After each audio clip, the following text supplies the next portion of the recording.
Hello and welcome to another episode of the Cybersecurity Recruiter podcast. Today I'm joined by Christian Hyatt from Risk3sixty. Christian, how you doing, mate? Great. Thanks for having me, Thomas. I'm excited to be here. Good. No, thank you, mate. Just for the listeners listening, this is second or even third time in a row. LinkedIn let me down. We were doing a live LinkedIn. I think there's quite a few people in the live room, and Christian was in there, to be fair to you, mate, weren't you? But I wasn't. Hey, man, that's what happens when you try to rely on technology. So it's all good. We did our part. It didn't do its part. That's it. But so Christian's the CEO and founder of Risk3sixty, boutique cybersecurity firm coming out of Atlanta, won various awards. Christian's also a public speaker himself. So I've done you a little bit of an intro there, my friend, but I could never do it as well as you. So I think the best place to start is who are you and what have you been up to? Yeah, awesome. Christian Hyatt. I'm the CEO and co-founder of Risk3sixty, just like you said. I started this company 7 years ago. Before that, I spent my entire career in cybersecurity consulting and like a big consulting company. But I always had that itch to start a business. I always joked I didn't care if it was a taco shop or a coffee stand or whatever it was, but I wanted to start a business. Did my MBA, kind of used that as a transition point to figure things out for myself and launched Risk3sixty off of that. And we're 7 years in now, growing. We do audits, we do pen testing, we do cybersecurity assessments, and it's just been a really great ride trying to build a culture and build something from scratch. But that's my background.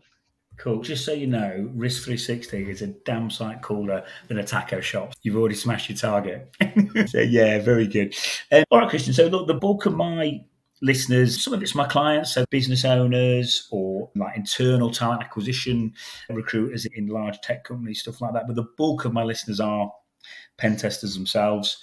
Most good pen testers I know, if not every good pen tester I know, is obsessed with self-development. What kind of self-development tips do you have for pen testers in today's market? Yeah, I agree. Just our pen test team, I think they're natural tinkerers, and I am too. Just like always learning, always want to mess around with technology. That's just the ethos, I think, of the pen test community and anybody that's really technical. In terms of the things I recommend, I think number one, I recommend just doing stuff you find fun, because for most of us in cybersecurity, pen testing and cybersecurity, generally speaking, tends to be a passion project, like something we do for fun as a hobby, but also a professional thing. So with that kind of balance, I think first and foremost is just do something that you find fun and interesting and that you're passionate about tinkering with. And if you're lucky enough, you might be able to turn that into a money-making endeavor where it benefits your career. But if there's a pen tester out there that really wants to focus in on like, how do I use my professional development activities to get a better job or to build my reputation in the marketplace, I think there's a few things that I've seen really work and then our team has done that stood out to me, like when I was interviewing them and stuff. I think the number one thing is like building a portfolio.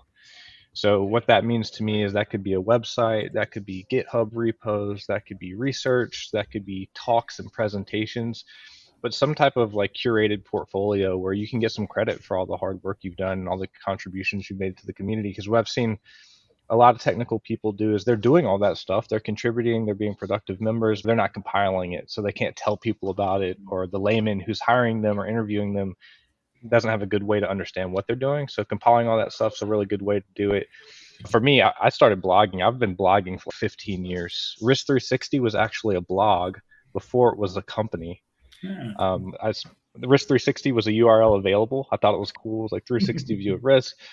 So I started like a WordPress blog and was just blogging about stuff to teach me about cybersecurity and frameworks. And then one day I flipped the switch and made it an official website. But that paid off for me. I think it got a little bit of credibility just because I had that history of professional development. The other thing I think is really good is it's just networking. I'm pretty introverted by nature, so like I have to work hard to get out there and talk to people and stay in touch. But I think networking is like working out, in terms of no one ever regrets going to the gym. After you've been to the gym, you're like, oh, I'm glad I went to the gym today. Getting to the gym was hard, but once you did it, you're glad you did it. And I think that's how I feel about attending conferences or showing up to coffees and meeting people, is I have a little bit of angst doing it, or like I try to talk myself out of doing it, but after I do it, I'm always really happy I did. And that's one of those habits that I've tried to instill. But those are some of the things I think I'd recommend to folks who are considering how to level up their game for professional development. That's so true. That last point you said, like when you, it's the same with doing this podcast or anything that feels Yeah, uncomfortable at the start. Generally speaking, feels amazing afterwards. dude, it's all about sustained discipline over time. If you can just stick to something with a little bit of discipline and push yourself, you're going to become really good at that thing. And the reason you're going to become really good is because most people can't stick to something. Mm, So if you examine your life and you think about anything you've done for 5 consecutive years, there's probably very few things that you've done consistently and regularly 5 years in a row. But if you can find that thing, I bet you're like top 10% at it. yeah. You know what I mean? So it's just like that with pen testing or podcasting or writing. It's just establishing that habit and discipline and being terrible at it for a Mm, couple years. mm, And then yeah. suddenly you're like, hold on a second, I'm actually getting good at this. And then eventually you're great at it. And I think that's pen testing in a nutshell, I think. It's so true. It's so true. When yourself, the way you're talking there, Christian, and other business owners and CEOs I've had on, I instantly related to recruitment as well because Oh, yeah. at first you're rubbish at it. First 2 years, no one wants to know you. Then when you've done it for so long, you just naturally get so good. You can move so quick. The quality you provide so good. But it's not because you're Superman or Superwoman. It is just because you've just been at it. Yeah, Then you just just come. get you refine yourself. You ditch all the stuff that didn't work, Yeah, and then you yeah, focus on the 20% that does work, and you figure out what people actually care about, and yeah. things just work out. Definitely. And I like the first point as well. I think these days, it'd be interesting to hear your thoughts as a business owner on it and as well. But I honestly believe these days, if your resume, the phrase I always use, and I unapologetically use it again, but it makes your resume 3D. If you haven't got GitHub repos or stuff going online or stuff going on in the community, no matter how big or small, if you haven't got stuff within your profile or behind your resume doing that, I think employers these days go, that's a bit strange. Would you see that strange if nothing was going on outside the Yeah, resume? yeah, for sure. Just I think pen testing specifically is such a show me profession. When we look at resumes, whenever we open up a pen test rec, we'll get 100 applicants. Mm, About 90 of them aren't qualified for the job. It's just someone who thinks pen testing's cool, so they applied for it and they don't really know what that means. 10 of them are like clearly professionals, pretty good at it. And then of those 10, I think what really makes the difference is there's something that we can look at that demonstrates competence. And that's the 3D resume piece of it. Is there a GitHub repo? Do they have a mm, YouTube channel? Do they have a blog post? And then the way we interview too, we always do a case study and we have a lab. It's a very simple lab, but it pretty quickly weaves out who's capable and who's not. And we're huge on culture at risk3sixty. And one of the things that we judge people by is GWC core values. And what that stands for is, do they get it? Do they want it? Do they have the capacity to do it? And then our 5 core values. And if someone's willing to do the lab, that kind of checks off the want it box for us and the okay. capacity to do it. And we've had great pen testers who are like, look, I don't have to do a lab because everyone knows I'm good. And they're probably right, but they're not right for risk3sixty because we want someone who wants to be here, who's willing to put in the effort, and we're going to be very respectful of their time. It's not something that's going to take days. It's an hour long thing. But to your point, that's the 3D resume piece. Can they prove out that they have the capabilities? Do they have the GitHub repos, the work behind the scenes, showing that they're passionate about this profession? And that really makes a difference. That's probably the difference between someone who can command almost any salary they want versus someone who's really struggling to get a job. Mm. It's just that time outside of work. Yeah, yeah, definitely. No, brilliant. Because I think as well, especially on a consultancy basis, I was talking about this the other week, but it really is a people business. You're dealing with end clients, you're dealing with multiple clients at the same time, different systems, explaining different things. You've got to have that. I think ever more so. Every week, month, day that passes, I just think it's all becoming more and more relevant in the Yes, commercial world. yes. That's the other side of the coin I didn't really touch on is pen testing.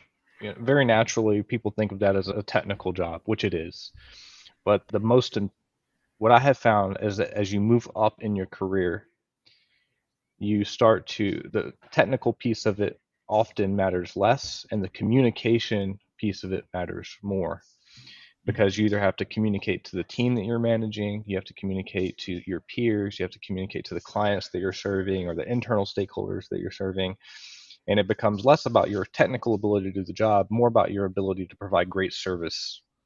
And great service could be to your clients or to your own team. I do this keynote talk that's called The Art of Service. Okay. And I give it at cybersecurity conferences often because the context is like, what does it mean to serve other people? And I provide a framework to do that and share some anecdotes. But that really is like a separate skill. I think managing people and serving people is not just a separate skill, but often a separate career. You know what I mean? If you're pen testing every day and you're just head down, you're doing research, that's great work. And then you get promoted to management, and that's not the same job. That is a very different job. Now you It have to do is. one-on-ones with people. You have to do performance reviews. You have to hold people accountable. And I don't know if you've ever heard of something called the Peter Principle. That's when you get promoted to your level of incompetence. So what Okay. happens to people is that they're the best pen tester on the team, best consultant on the team, know all the frameworks, know everything. And because they're so outstanding, the leadership promotes them to manager. They're like, you need to move up into manager. But they didn't promote that person into a different skill set. They promoted them into a different career. Mm. Now that person Mm. has become great at people management. So that's one of the things I often say. Make sure as you're developing as a pen tester, flex those muscles too, those communication skills, Mm. those management skills, those service skills, because there's not that many malware development jobs out there Mm. where you can work into. There's a dime a dozen. Most folks Mm. are serving people at the end of the day. It's interesting that, Christian. So, I'm probably going a little bit off topic here, but I'll do it anyway. So, the best pen tester typically gets promoted, but the best pen tester might not be the best manager. It could be there's someone that's pretty average. But I presume the thought process there is they need to be pretty good to gain the respect of the team to manage other pen Oh, for testers and sure. stuff like that. So, it's necessary for that good pen tester to what you've just said really I think sharpen so. up. Yeah. Yeah, it's a two-way street. And what I mean by that is if you're a great pen tester and you're ambitious and you want to move up, you need to be honest with yourself. You owe that to your team, you owe that to yourself. Do I really want to get promoted into manager, or do I want to be an independent contributor that's just like a great pen tester? And there is a career path to do that. But the trap people fall in is management wants to reward you for being an awesome pen tester, and the natural path forward is to now start managing pen testers. But they're Mm. taking you out of the weeds that you love and giving you a management job. So I think the two-way street part of it is you owe it to yourself to self-reflect and be honest about what Mm. you want, and management owes it to you to ask if that's really what you want Mm. and specify what it means to be a manager. By the way, I've learned this the hard way from experience. I've promoted so many great consultants and pen testers into management, and they hate it or they fail at it, or I didn't help them succeed. I remember early on in my career when we kind of first started the business, I was promoting all these folks into management because they deserved it. They were awesome, but I didn't do a good job telling them what it meant to be a successful manager. I didn't do a good job training them on how to be a good manager. I didn't give them an opportunity to reflect on it and decide if they even wanted the promotion. Both of us just assumed that was the natural progression, and without the appropriate support system, it fails. And then Mm. they leave and they do a better job at the next place because they learn the hard way too. Mm. So we've really been conscientious about that at Risk3Sixty, about what does the year before getting promoted to manager look like. We have this thing called the Journeyman Program.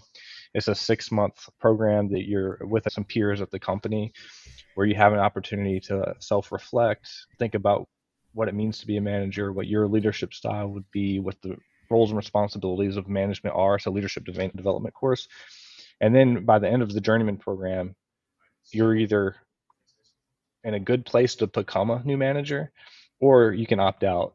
Okay, like I don't want to be a manager of people. I'd rather be like a deep subject matter expert. Mm. And that's been pretty good for us, just giving people that 6 months to work with their peers and think through that. My business partner, CW, he was a captain in the Army. He had his boss's boss, who was named Rob Campbell, developed this leadership development program where you had an opportunity to self-reflect, and he provided some coaching. So that's where we stole that idea from. Okay. We took some of the stuff he was doing. It's been really successful for us. Cool. Cool. So the journeyman program, that's something going on internal. Is that online? Yeah, that okay. But the Yeah, of service, that's something listeners can access online. yeah. I'm sure Yeah. there's YouTube videos of me giving that presentation. I'm sure floating Okay. around. But Okay. I'm We'll dig them actually out doing then. that one at Rocky Mountain Information Security Conference that is in June. That's coming up a couple weeks from this recording. I'll be giving that talk at that conference actually. Cool. Okay, great. Wicked. Thank you, mate. Just a quick one. Do you know what I was going to ask you? And I don't, maybe it isn't of the way you've asked that question, but is it, if I'm a business owner listening and I Mm. have promoted someone and I've realized it's a mistake, is that recoverable? Can I, because obviously if the pen test is seriously good, you don't want to be losing him or her. Can I reverse that and keep hold of them, retain them, and keep them happy? Is that possible? It's possible. Yeah, for sure. You can retain people. So, not to be shrewd, but I think the best thing typically to do is to fire fast or quit fast. Like if you get in there and it's clearly not a fit, and I think that's a careful balance though, because sometimes you gotta let stew for a little bit. You gotta give it some time to figure things out. You don't be too hasty. But also, if you're 6 months in and it's like not a good fit, it's probably a good opportunity to part ways, and gracefully too. Like anyone who's ever left risk3sixty is like an alumni for life. We give, as long as they were good to us and everything, we give them glowing reviews. We've even helped place folks, and I feel like that's just the right thing to do. Yeah. That happens very rarely because we vet people so heavily in the front end. So I think first of all, just be willing to leave if you need to. But second of all, it is recoverable. Like you can come up with a career plan that makes sense for people. You can place people on projects that play to their strengths and help them get to where they want to be. Also, if you're managing someone, part of your job as a manager and part of my job as I'm managing a team is to understand what they think they want, validate that, and then challenge them on it. Because maybe someone thinks they don't want to be a manager. And from my outsider's perspective, I'm like, but you're great with your team. They respect you. They enjoy what you're doing. Maybe the way you're defining manager is wrong. Maybe you need to shift the paradigm and be a different type of manager. And I can challenge their thinking. And that's part of that coaching and development relationship. If you're working for a boss, you owe it to your boss. And if you're a boss, you owe it to the people working for you to have those kind of conversations and develop them and try to save it. And I think as long as there's an open door policy and both people are committed to making it work and be honest and vulnerable and truthful to each other, there's always an opportunity to save the relationship. Yeah, definitely. No, thanks, mate. I think a really key thing you said there as well is really validate what you want, because I've seen that within technical sections within pen testing. Like people think they really want to do red teaming. Why? Because you've never done it before. So you might love it, but you might hate it. Like you might, if it's mobile, where whatever it might be. I think really really grasp the reality of what it is you think you love. I think a tendency is to overvalue the type of work you're going to be doing because at the end of the day, everything becomes monotonous if you let it. Like if you're doing just network pen testing over and over again, you're like, I've done the same Active Directory network pen test over and over. I'm tired of that. Okay, that's a perspective. But guess what? If you red teaming for 3 years, you're going to probably find it's the same motions over and over again. And then you're going to be like, I want to get into malware development. That's where it's really creative. And then you get into malware development and you find out that gets monotonous because it's the same stuff. So I think the key is like developing your own career roadmap and then becoming a craftsman in whatever it is you're doing. If you're only doing network pen tests, well, figure out how to be the very best one that you can do. And the areas that you can grow is maybe you start speaking about network pen testing. Maybe you start training other people how to do network pen testing. Maybe you start a blog where you talk about your top 10 things that you see over and over again. And before you get tired of network pen testing, explore the other ways that maybe you can expand your own skill set within your expertise to become a true craftsman in that area before you jump to wanting to do red team. That's just an example, but I agree with Yeah. you. No, thank you, mate. Thank you. I think a really good thing you said there as well is growing in a particular area. If you're these like really cliche sayings, if you're not moving forward, you're moving backwards. If you're not growing, you're dying. All these things, and I think it's so true. I think whatever aspect of the role it is you're doing, whether it's management, whether it's in the weeds on the tools, I think if you are growing and you've got that feeling of moving forward, I know from different things I'm doing myself at the minute with recruitment training and stuff like that, it's the feeling of moving forward. It's revitalized my energy for the job Yeah. again. Whereas if I This don't, podcast, right? mm. Yeah, it's Yeah, okay. exactly. Recruiting could be because I've been Yeah. recruiting for 10 years as recruiting, but guess what? I've never done a podcast about recruiting. That's so you're becoming a craftsman as a recruiter, a brand new Yeah. skill. Yeah. Same thing in pen testing. Every career is like that, by the way. I found it seems like no matter who I talk to, if it's a CFO, if it's a CEO, if it's an IT support guy, if they've been in it for a decade, Yeah. what they just have you have to redefine what your own profession looks like to be able to stay in it. Yeah, you do. Cool, brilliant. Can you? I know you touched on it a bit. Can you tell us a bit bit more about the types of work 360 do? I know you mentioned some kind of red team work, and I know that's something that people love hearing about. Yeah, I'll let you elaborate. Yeah, sure. Risk360, we have really three sides of our business. One side of our business is we have a GRC platform called Phalanx GRC. So that's just a platform for people to manage their compliance programs, their security programs. It's a SaaS app. So we have an engineering team that builds that. And the second part of our business is, I would say, really compliance related. So if there's a framework associated with it, like ISO 27001, SOC 2, NIST, you name it, we're either helping implement those programs or we're doing the audit itself, like we do SOC 2 reports, for example.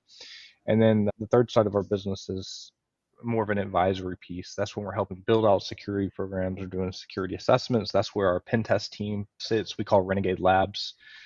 And if you zoom in on pen testing, the type of work we do, most of our engagements, we have a healthy portion of the book that's like a compliance-based pen test. Like they're doing a SOC 2, so they need a network pen test. So it's like a 2 to 4 week pen test where we're testing apps or the network or something like that. We have all the traditional types of pen tests.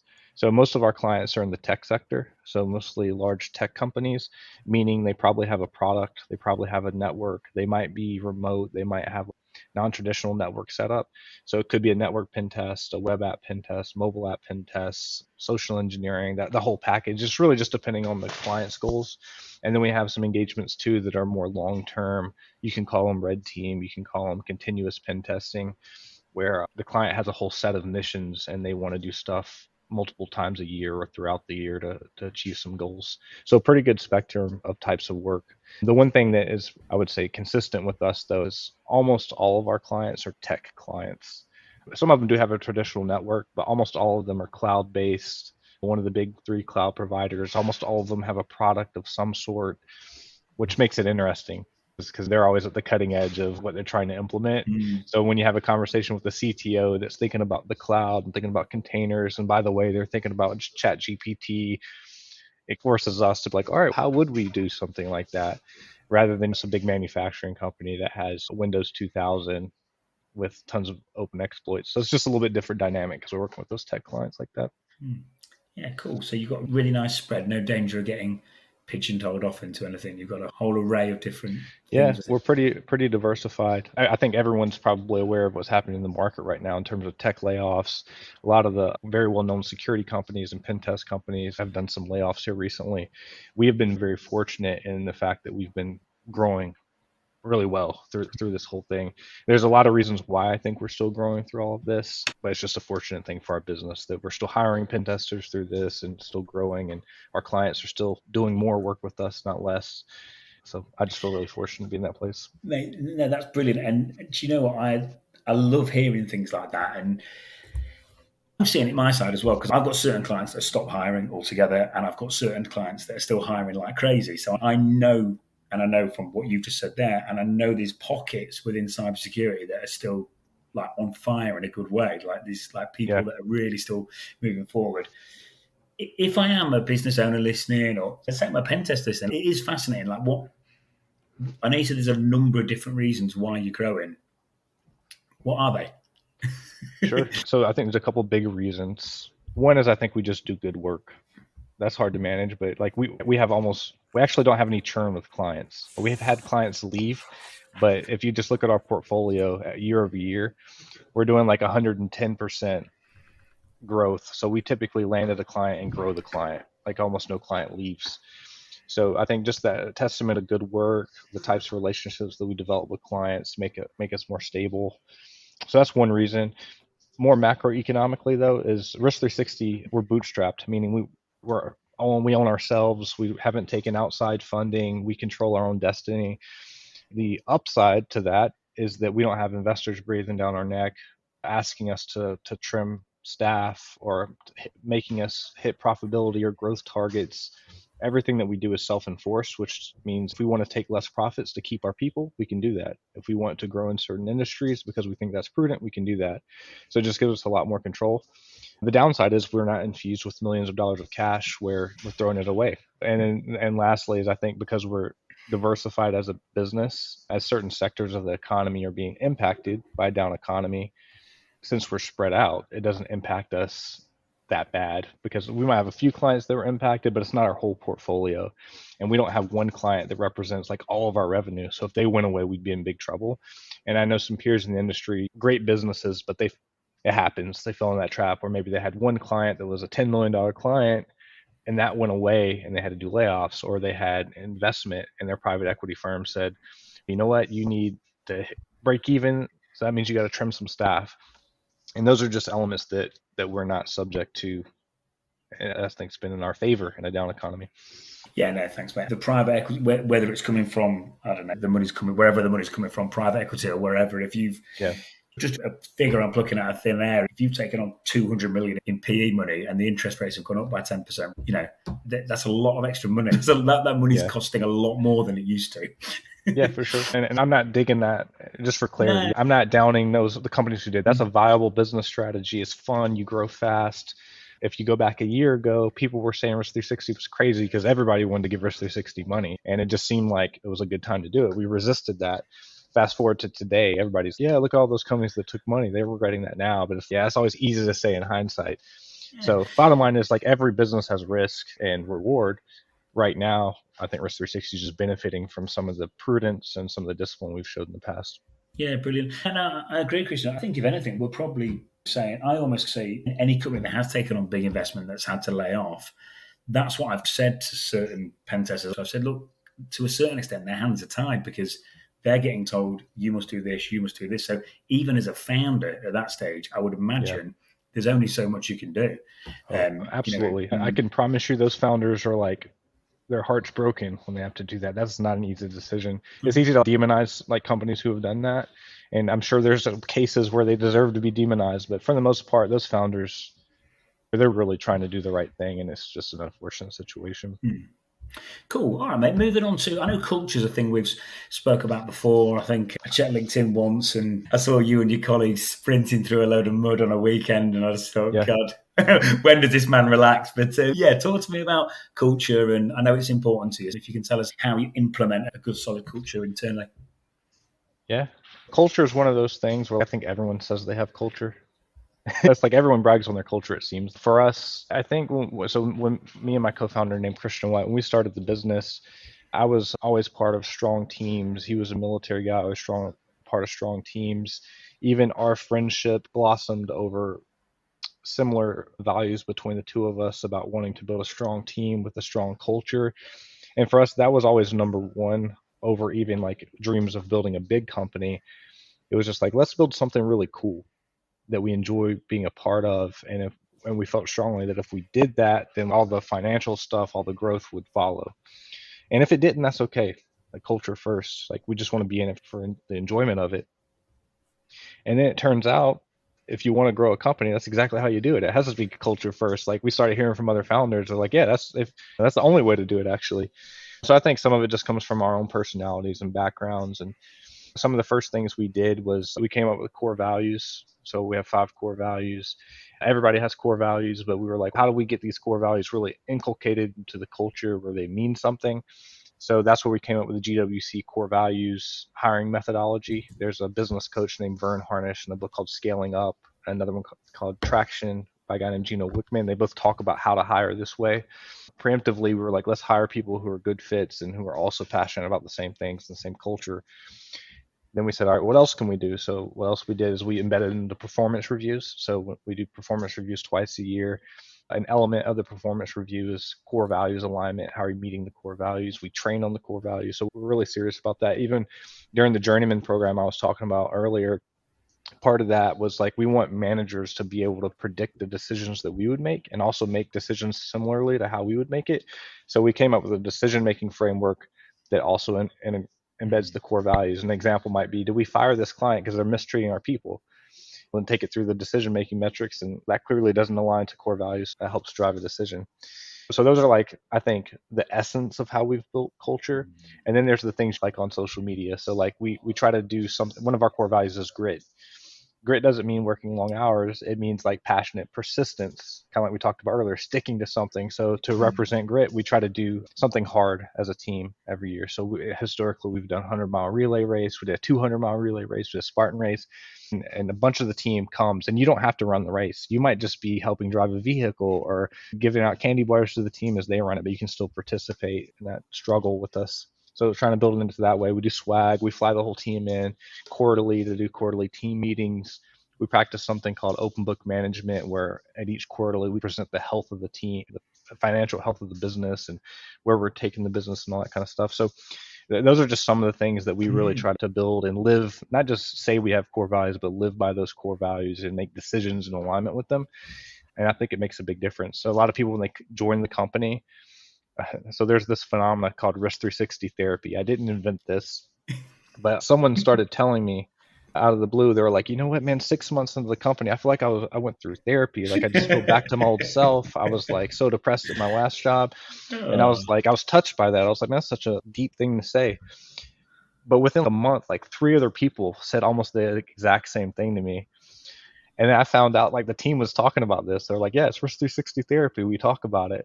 And I was like, that is really cool. It's cool that your team is talking about that. And I guess that's culture. Like what is culture? Is living by that stuff. Those are some of the things we do. Yeah, man, that's really good. And yeah, I was gonna, before you said that, I was gonna say you are taking people on like a self-development journey, whether it's for themselves or it sounds like socially, you guys are doing a lot together as well. It's really good. And again, it ties back into that. I can see why it creates a good culture because everyone feels like they're moving forward. And as a whole organization, you've got that forward momentum, and then that trickles down to clients and atmosphere. And for sure. Yeah, if you were to like survey our team, I can with a great degree of confidence, they could tell you what our mission is, what our long-term mission, what our mission for this year is, our goals, our core values. And this is the first company I've ever worked at. Like I worked with other great companies, but if you were to ask me, what's the company's mission? Or what are the company's goals for this year? I don't think I could recite them. I was just disconnected from that for whatever reason. Maybe I could tell you the core values, but I couldn't point back to like how we were living them.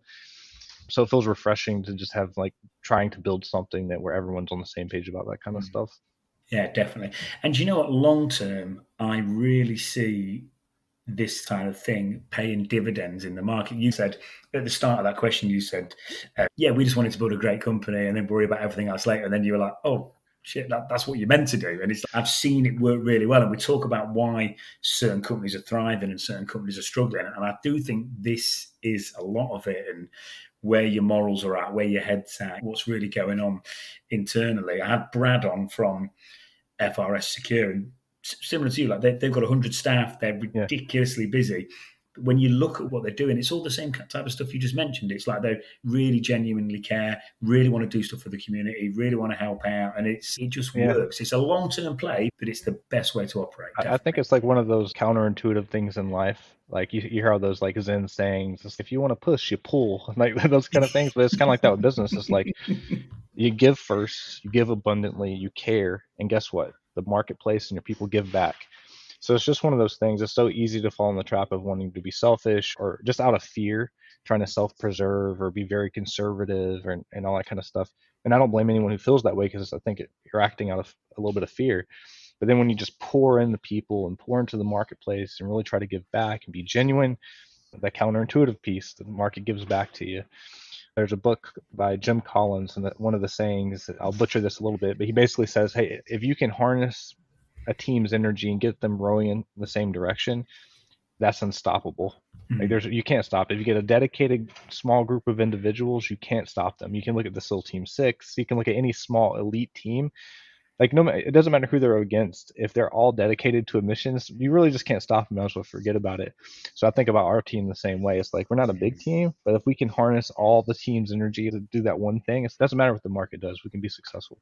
Definitely. I say you get the right group of people. Yeah, that's what creates a value in any company. The right group of people all working in harmony. That's when it gets really exciting. On the core values piece as well, just before we move on, I think that's an amazing way to hire because you're always going to get, if I talk in terms of pen testing, you're always going to get the amazing hacker that doesn't maybe doesn't fit in for this reason or that reason, but if you are just marking him or her against core values, no matter how good they are, no matter how suited they are to this particular piece of work or how much profit they could make, if they don't match the core values, you wouldn't hire them. And then that preserves the culture. So I think having that kind of matrix, that core values matrix to go against, I think really it's does. good for them too, right? Because like ultimately they don't want to be at a place they don't believe in. So it's mutual. It's a mutual thing. It's good for both parties. Yeah, definitely. Thanks, mate. So I know hiring pen testers. I'm not sure you hired. I know you were hiring when we saw. Are you hiring at the minute or? Yeah, we have. So we just filled. We had 3 openings. We just filled 2 of them. We have 1 more of a senior pen test opening currently open. Yeah. Okay, cool. So I know you hire on a fairly frequent basis. If I'm any pen tester listening, what is your ideal profile? I know we've talked about different things in the community and stuff like that, but what is your entire whole profile that you look for that I should aspire to if I'm a pen tester listening? Yeah, just some of the basics. So we're a hybrid workforce, so we don't care where people live. They need to be US based. That's where most of our clients are, but you can work remotely. We do fly people in quarterly so they can be part of the quarterly meetings and be part of the culture there. So that's that. In terms of profile of skill sets, we talked about the core values. We have this blog post called How We Hire at Risk360. So if anyone's curious, they can go check that out and see what the core values are and how we hire. So first measure yourself against those. And then the skill set. We always try to be very transparent in our job descriptions. So if you go to our website and look at the senior pen testing hire right now, for example, you can see exactly what skills we're looking for. This is a senior pen test role.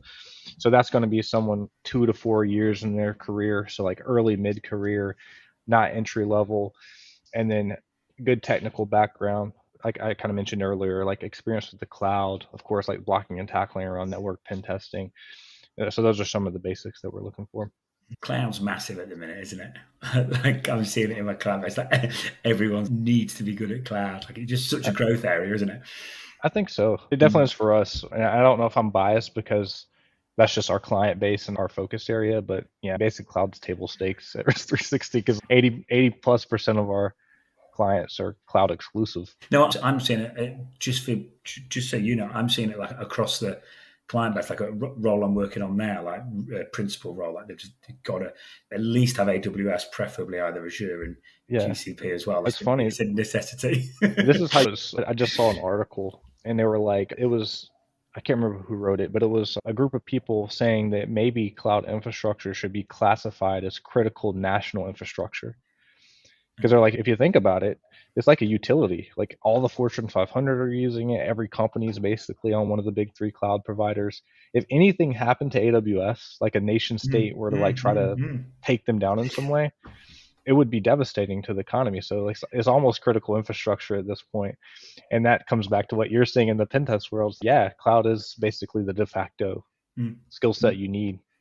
Yeah, I did. There's a chap called Timothy at Praetorian, and he literally his job title is technical director, but he is just pen testing the cloud, and he's very, very knowledgeable about it. So I did a full episode. I've not released it yet, but I did a full episode with him because I know that either you're already on that journey or you need to be. So as a pen tester, so I think it's cloud's broad too because there's all the sub disciplines. So we talking about like Sec DevOps, where it's containers and infrastructure as code and that whole ecosystem, or are we talking about cloud infrastructure like S3 bucket? So it's like even that has all these sub disciplines.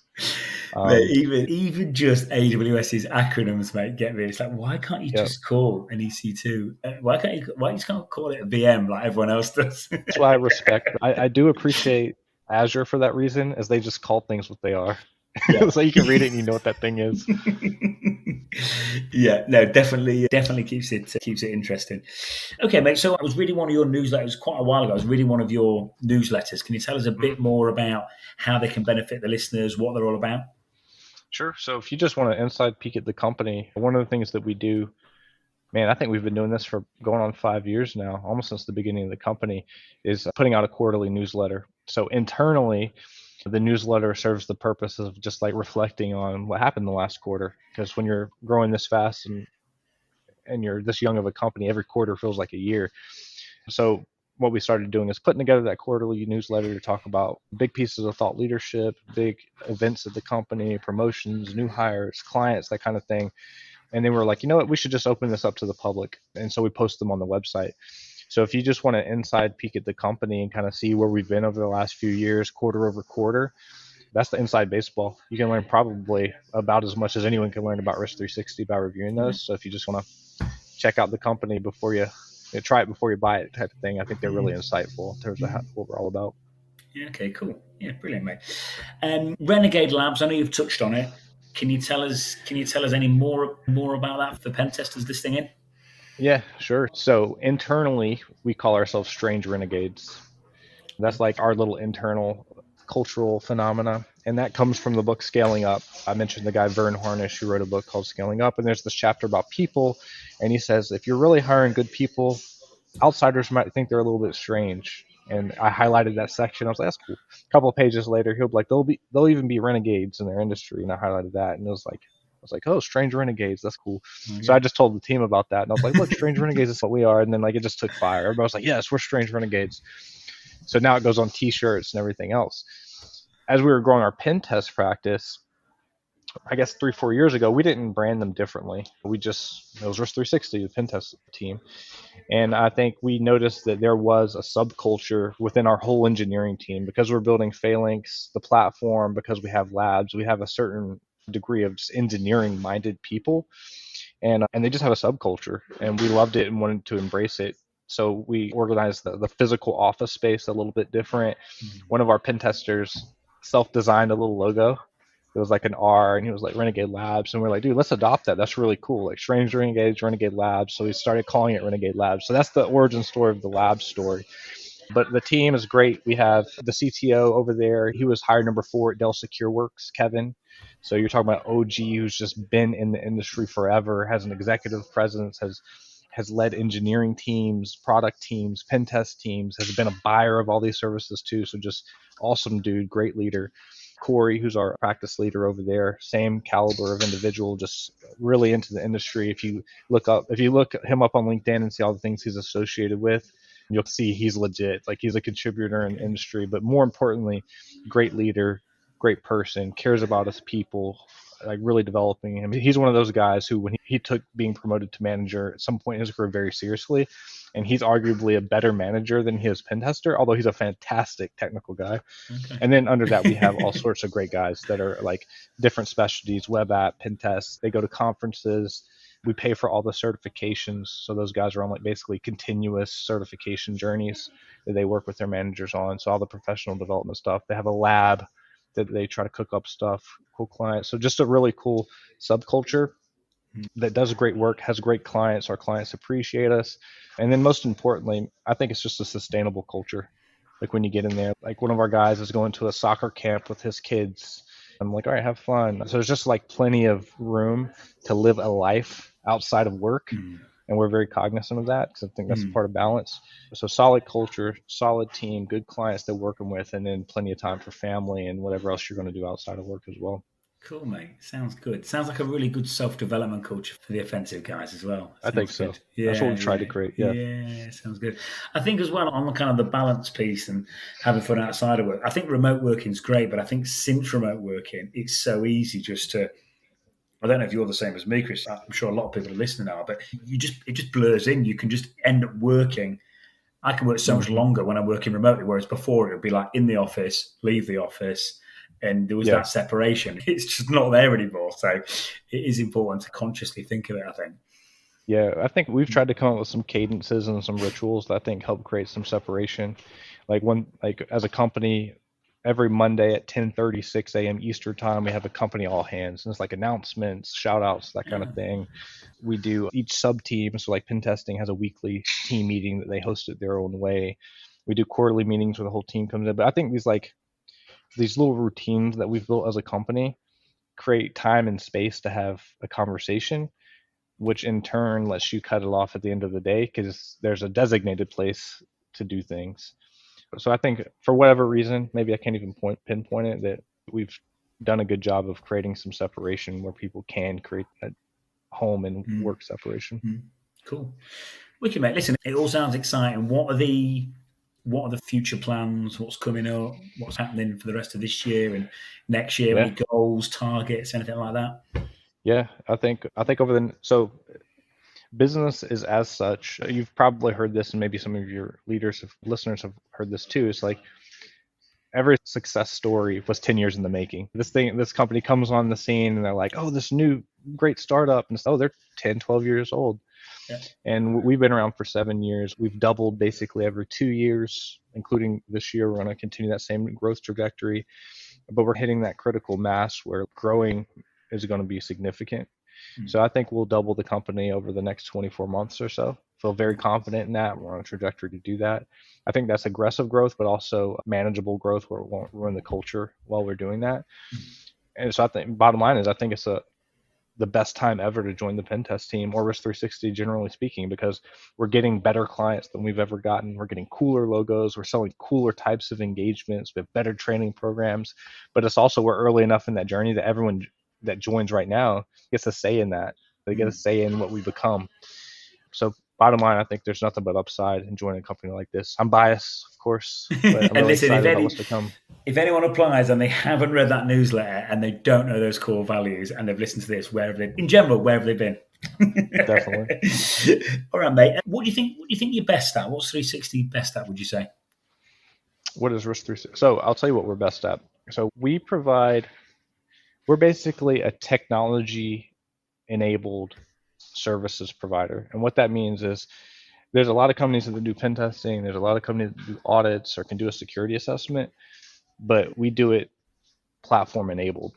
So a lot of times what we're doing for customers is we're bringing a full blown managed service to them. So if they wanted to, and many of them do, they could outsource their whole GRC or their whole security function to us.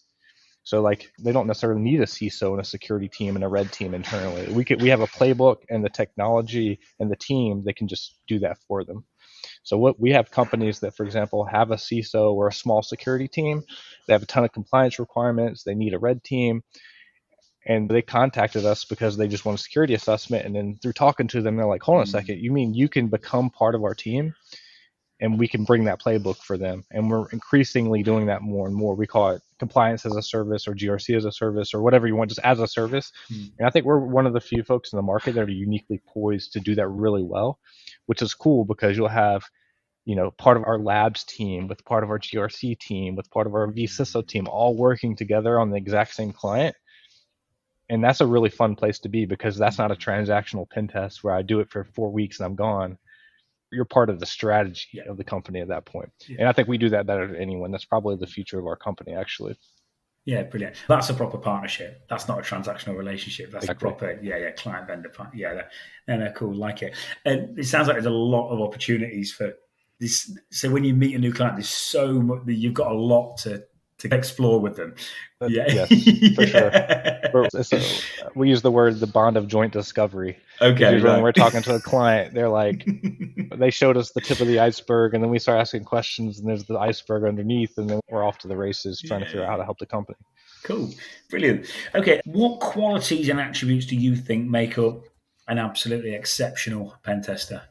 So outside of risk3sixty, I think it's just like curiosity and sustained discipline over time. So if you find yourself passionate about pen testing, you're naturally curious, you're going to find rabbit holes and explore them, and then you have the discipline to keep doing that for a decade, you're going to be a great pen tester. No matter what your IQ is, no matter how naturally technically inclined you are, if you can do those things, you're curious and you can do that for a long time and you have the discipline to keep doing it, you're going to be great, period. And then if you look at it at risk3sixty, I think the additional piece is the core values piece. If you're curious, you're disciplined, you're going to do the right things time over time, and you're in alignment with the core values, you'll also be great at risk3sixty. I think as simple as that, though. Do it well for 5 years, and you'll be awesome. Yeah, no, brilliant, mate. I think delete Instagram or whatever it is and stop looking at these people that say you can do it yesterday. It's just not real. It's just like this instantaneous culture. I think the patience bit's key these days. Yeah, you can start. You can definitely start. You can become decent really fast. But it's like anything. I would say like golf or something, any sport you play. It's like you can learn the fundamentals in a few sessions and enjoy it. But if you want to become Tiger Woods, that's a journey. Yeah. And I think most people aspire to be great at what they do ultimately.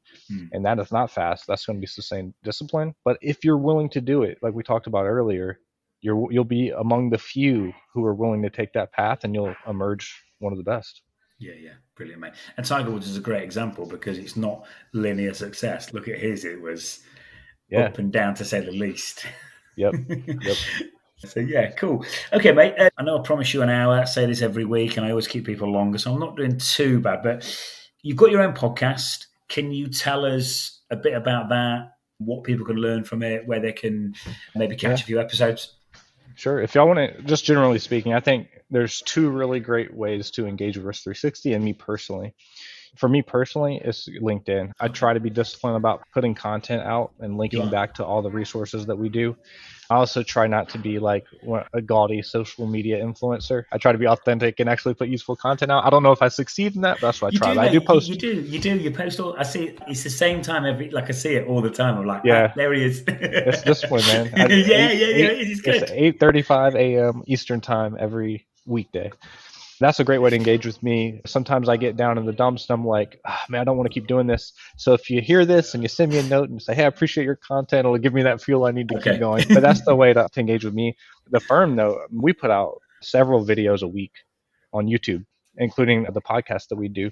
If you go to our YouTube channel, just look up Risk360 on YouTube, you'll see it. There's a playlist on pen testing. There's a playlist on GRC, building security programs. There's series out there. So we put a lot of stuff out there because we're passionate about it. So if you just want to check us out and see what we're all about, you'll see my face, you'll see other team members putting out videos and good content, and also maybe learn a thing or two if you're trying to get up to speed. Yeah, cool. What we'll do, Christian, as well, is everything you've mentioned, like YouTube. I know you've mentioned your talk as well. We'll put everything in the show notes, so we'll get all the links together when we put the pod out. Thanks for that, buddy. And what type of attacks are you seeing right now? Anything particularly interesting? I get there's probably certain stuff you can and can't mention, but I always think a great way for pen testers to learn is to reverse engineer attack paths. Is there anything educational or entertaining, kind of interesting that you're seeing? So bottom line is, I think the most common stuff is the stuff everybody is not new. I just did a talk. So one of the things about our platform Phalanx is we log all of our findings in there, assessment findings as well as pen test findings. So I can search and see just what's coming up. So I did a talk on that recently in Nashville where I just said, here's the trends we're seeing. And the trends haven't changed for years. Like it's mostly the same types of things. So if you're talking about pen testing, if there's shadow IT, my guys are going to find that and they're going to exploit it. If it's a traditional Active Directory network, they're going to test all the common vulnerabilities and they're going to get in, and it's not segmented, so they're going to move laterally. If it's a web app, it's like the same things that come up. So nothing earth-shattering.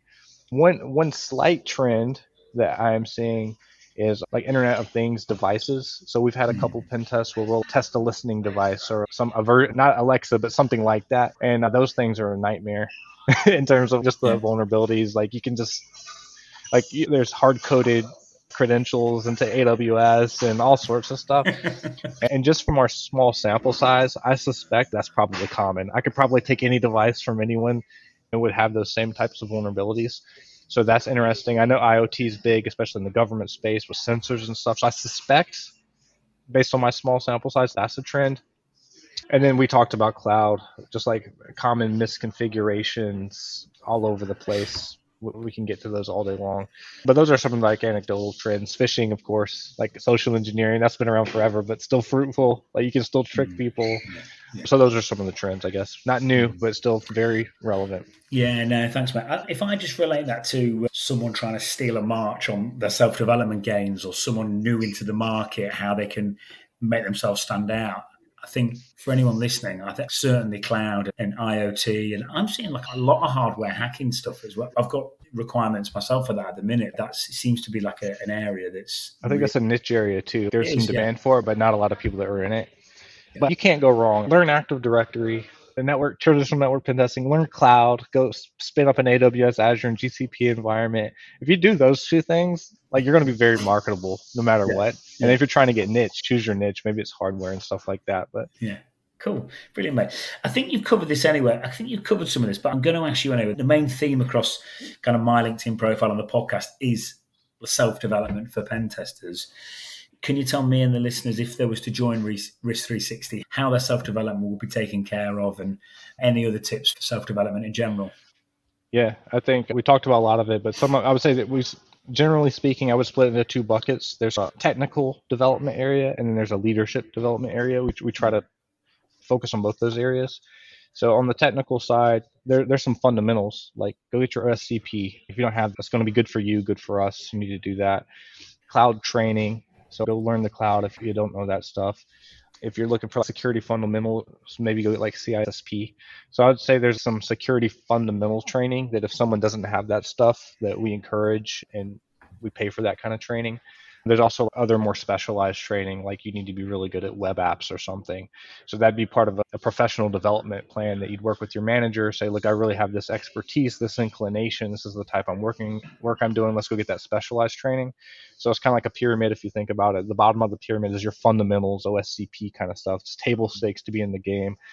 You move a little bit up the pyramid, that's your specialization, where it's like based on the work I'm doing and my passions, I need some specific training. So get those certs and that training. And then there's the informal training in terms of having a lab environment or just experimenting amongst the team, and we'll do that. So that's kind of the technical side of it, all paid for. We have a professional development plan with your manager that you work through. And then there's the leadership development side of it. And that's, I described earlier, the journeyman program. That's our formal training program. And then the informal stuff like providing time and space to consider going to conferences or doing a talk or learning how to manage someone, or maybe even getting official certification around management rather than technical. But that's typically like a little further in their career. Maybe you're a couple years into your career and you start working on that stuff. But if you ask my co-founder, Christian Hyatt, he would say that risk3sixty is a training organization, not a security company. So that's how seriously we take it, as we really try to train folks. Yeah, good, mate. Listen, that's not a bad place to finish that. Is there anything I should have asked you that I haven't, mate, or have we covered everything? Or no, man, this was fantastic. Thanks for what you do in the marketplace, helping pen testers. I think it's awesome. And if anybody is listening to this, like, I love to connect, so feel free to reach out. Don't be bashful. Brilliant. Christian, thanks for your time, mate, and I'll see you soon. Yes, sir. Thank you. Cheers, buddy.